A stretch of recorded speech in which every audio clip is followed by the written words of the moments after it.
Halo, jumpa lagi dengan saya di kuliah Apoteker Anton. Kali ini di video ini kita akan membahas tentang adverse drug reaction. Ya, ini sebagai bagian dari materi kuliah farmasi klinik di Fakultas Farmasi Universitas Jember. Ini adalah video pertama dari 4 video yang menjelaskan tentang adverse drug reaction. Secara general ya, kita akan membahas tentang definisi dan scope sama seperti biasa di mata kuliah farmasi klinik. Kita banyak mengenal banyak terminologi, maka kita perlu tahu definisi dan juga ruang lingkupnya adverse drug reaction itu seperti apa. Kemudian classification sistemnya dilanjutkan dengan causality assessment, ya, hubungan sebab, analisis sebab akibatnya. Kemudian terakhir ada clinical case detection, management and reporting. Nah, jadi masing-masing topik yang ada di subtopik yang ada di sini akan menjadi masing-masing video. Baik, kita mulai dengan definisi dan ruang lingkup, ya. Didefinisikan oleh WHO, ya, WHO Adverse Drug Reaction Terminology atau WHO ART tahun 92. Adverse drug reaction merupakan a response to a medicine which is noxious and unintended and which occurs at doses normally used in man. Nah, tapi definisi ini oleh ahli lain dianggap kurang pas karena istilah noxious ini, yang artinya cuma sekedar mungkin tidak menyenangkan begitu ya, tidak betul-betul kelihatan berbahaya begitu. Karena itu ada ahli yang namanya Pak Aronson bersama dengan Pak Edward sendiri dari WHO. Dia mempropos definisi yang lain, yakni atau definisi baru, yakni panjang sekali definisinya ini. Coba kita bahas satu sepenggal begitu ya. Yang pertama adalah an appreciably harmful or unpleasant reaction. Jadi di sini memasukkan ya, tidak sekedar noxious saja yang unpleasant, tapi juga harmful ya. ADR itu bisa harmful dan atau cuman sekedar tidak menyenangkan saja gitu ya. Resulting from an intervention related to the use of a medicinal product. Nah, jadi ini ada hubungannya dengan produk obat gitu ya. Nah, memang sengaja mereka tidak memilih istilah pharmaceutical product begitu ya, lebih ke medicinal product ya.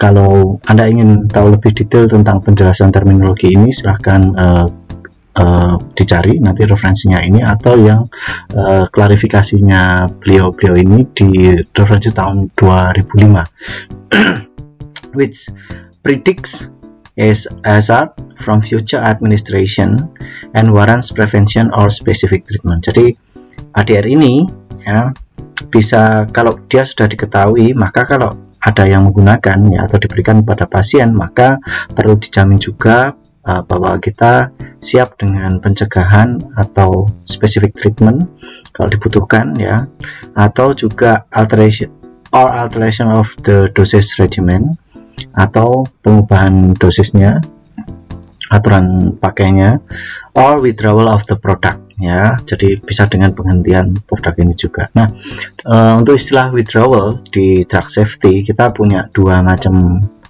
pengertian. Yang pertama, kalau itu di tataran klinis ya, di tataran praktis, maka ya obat itu dihentikan gitu. Tapi ada di tataran regulatori, di tataran pemangku kebijakan, itu bisa jadi obat itu ditarik dari pasaran. Nah, itu nanti kita akan bahas tentang pharmacovigilance ya, yang berkaitan erat dengan yang namanya adverse drug reaction ini. Baik, kemudian kita ingin menghubungkan antara adverse drug reaction ini dengan beberapa istilah di drug safety ya, di drug safety terminology. Jadi kita kenal misalnya istilah side effect, toxic effect ya.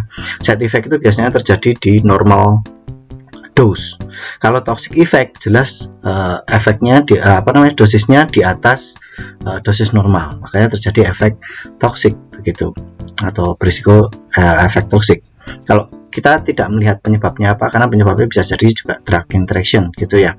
Nah, ini bisa yang disebut dengan adverse drug reactions ya. Jadi side effect dari suatu obat tunggal atau toxic effect dari obat tunggal itu masuk ke adverse drug reaction. Tapi adverse drug reaction tidak hanya ya, ini bedanya dengan drug interactions yang kita bahas di materi juga yang untuk kuliah hari ini di video yang lain.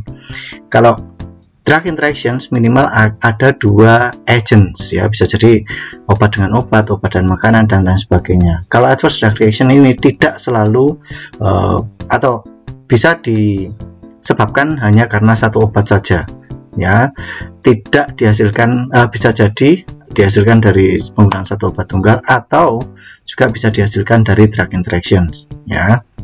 Oke, nah kemudian ada istilah di sini ada gambar pasien ya sama obat, istilah adverse drug reactions atau adverse reactions itu sebenarnya sinonim dengan adverse effect. Jadi kalau kita mendengar adverse reactions itu sama saja dengan adverse effect ya.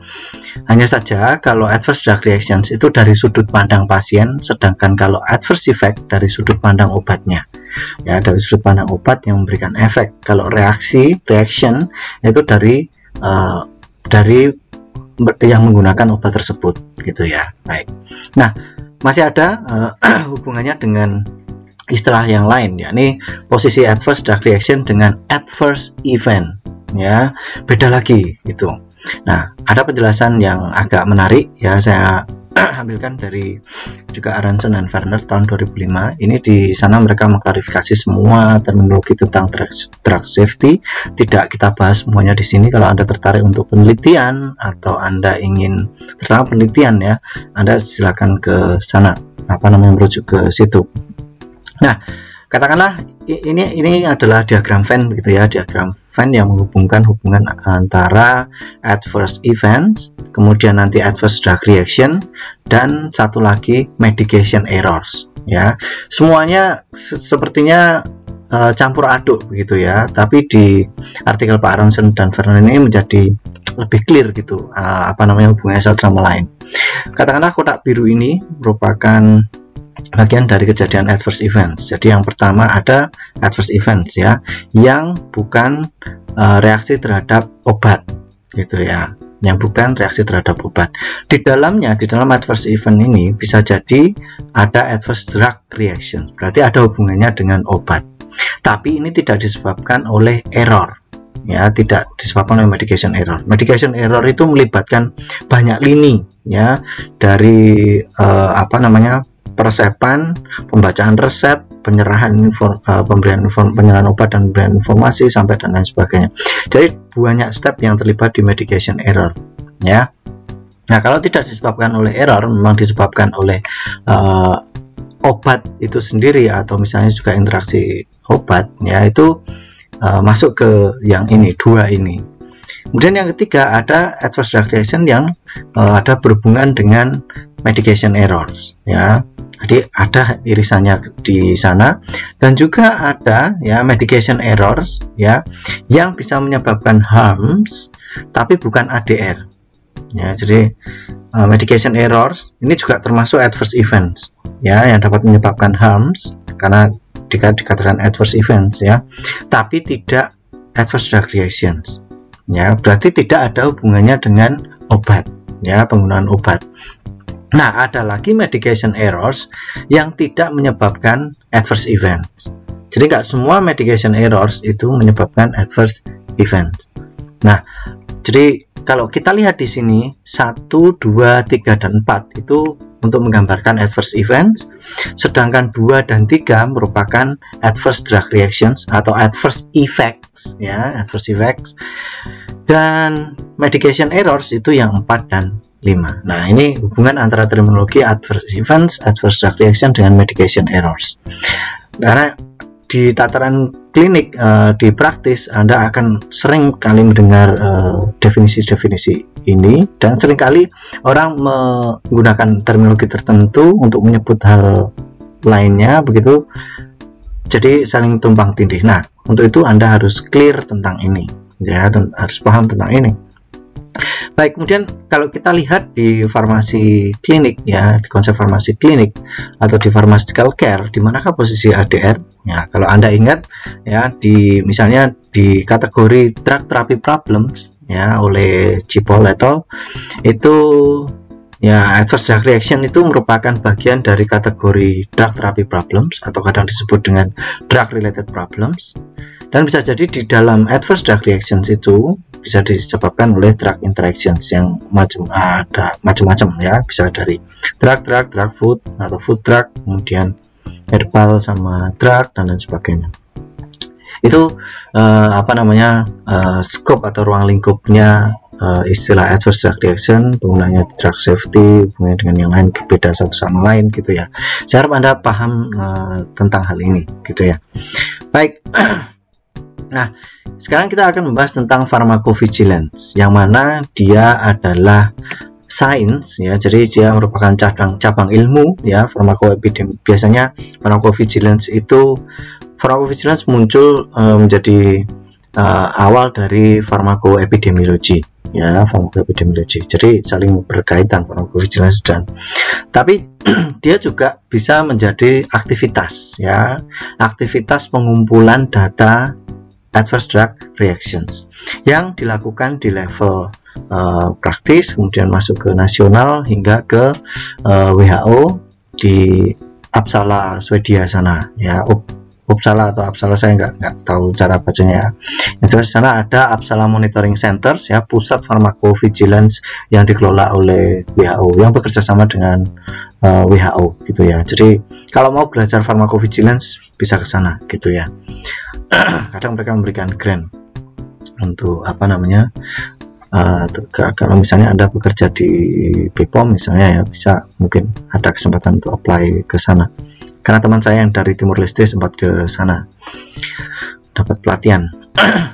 Relating dari the science and activities relating to the detection, assessment, understanding, and prevention of adverse effects. Ya, nah di sini WHO menggunakan adverse effects, dan tadi adverse effects itu sama dengan adverse reactions ya, or any other drug related problems. Jadi pharmacovigilance ini tidak sekedar ilmu tapi juga aktivitas yang berhubungan dengan deteksi ya, penilaian, kemudian pemahaman dan juga pencegahan dari adverse effects atau ADRs ya, atau drug related problems atau masalah-masalah yang berkaitan dengan obat yang lainnya. Ya, ini definisi dari WHO di UMC sana.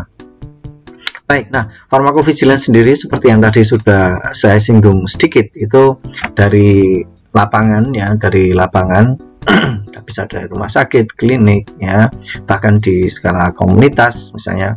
Kemudian biasanya dilaporkan kalau ini penting ya, serius gitu, bisa dilaporkan ke National Pharmacovigilance Center ya, yang nanti datanya di pool, ini digunakan untuk mendeteksi sinyal gitu ya. Sinyal itu untuk membahasakan, oh berarti mungkin ada adverse drug reaction baru untuk satu obat gitu ya.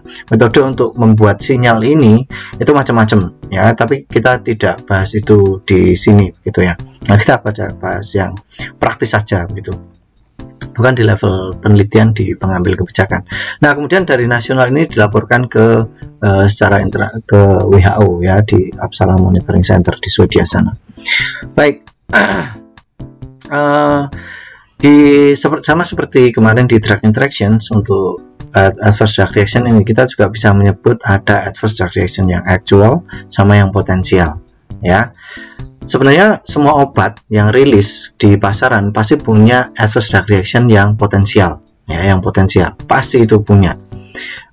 Kita sering menyebutnya di Indonesia dengan efek samping obat, tapi sebenarnya kurang pas gitu ya, karena adverse drug reaction sebenarnya juga mencakup istilah efek toksik gitu ya. Nah, atau yang actual, yang terjadi gitu ya, yang terjadi di pasien tertentu gitu. Nah, jadi itu juga perlu dibedakan ya. Kalau yang potensial berarti perlu diawasi, kalau actual nah itu perlu segera tindakan yang segera gitu ya. Baik, demikian tentang definisi dan ruang lingkup adverse drug reaction ya. Terima kasih sudah menyimak ya. Jika ada pertanyaan nanti kita diskusikan di kuliah. Kemudian referensi yang saya gunakan ini sebenarnya tidak hanya untuk video ini tapi untuk semua topik yang adverse drug reaction. Kemudian ya, terima kasih untuk Stratix Carnival dan lain sebagainya ada di sini. Background dari Orange Free Sounds. Baik, terima kasih sudah menyimak, sampai jumpa, semoga bermanfaat.